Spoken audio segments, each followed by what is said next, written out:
Salut à tous mes renardos. Vous connaissez l'Antrocon? L'Antrocon est simplement la convention Fury la plus populaire au monde. Tirant ses origines aux États-Unis, elle est créée en 1997 dans la région d'Albany. La convention attire des milliers de visiteurs chaque année. À titre d'exemple, ils étaient 17 639 visiteurs en 2024. Oui, mais voilà. L'Antrocon peut aussi avoir des règles très strictes, notamment en termes de fursuiting. Mais que se passe-t-il en ce moment? Voyons ça en vidéo. Tout commence par un post du compte officiel de l'Antrocon sur X. Publié le 26 juin, peu de temps avant le début de la convention, il spécifie les tenues adéquates pour participer à une parade. Cette parade est très connue lors de la convention. Elle a pour but de présenter les différents costumes au public. Des photos sont montrées à titre d'exemple avec fursuit partiel et on remarque tout de suite quelque chose. Toutes les parties de peau qui pourraient être exposées sont volontairement cachées.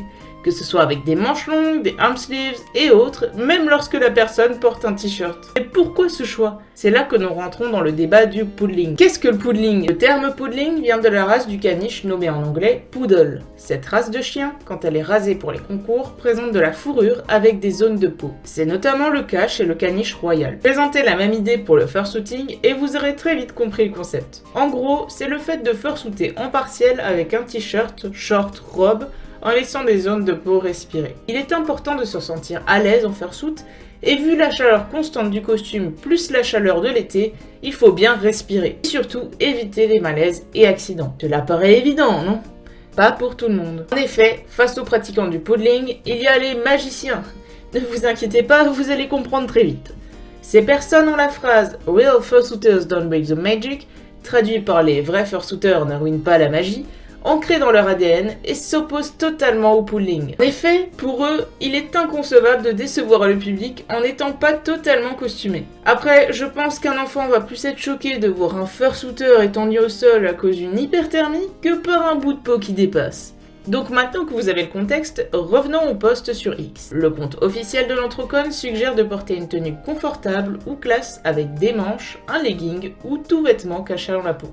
Cette année, la convention était prévue du 3 juillet au 6 juillet à Pittsburgh. Et le mois de juillet dit bien entendu été et forte température.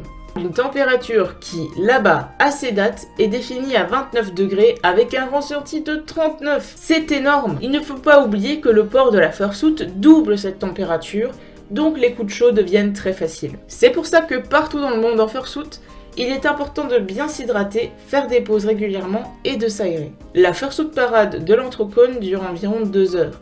Imaginez 2 heures dans le cagnard, tout en vous forçant à porter une tenue plus chaude car il faut pas casser la magie. Venant d'une convention, cette décision est totalement irresponsable.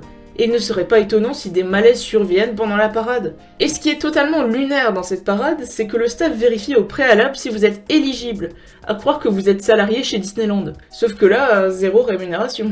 Et vous, qu'en pensez-vous? N'hésitez pas à me dire tout ça en commentaire. Et si cette vidéo vous a plu, pensez à vous abonner, liker et partager. Ciao les renardos!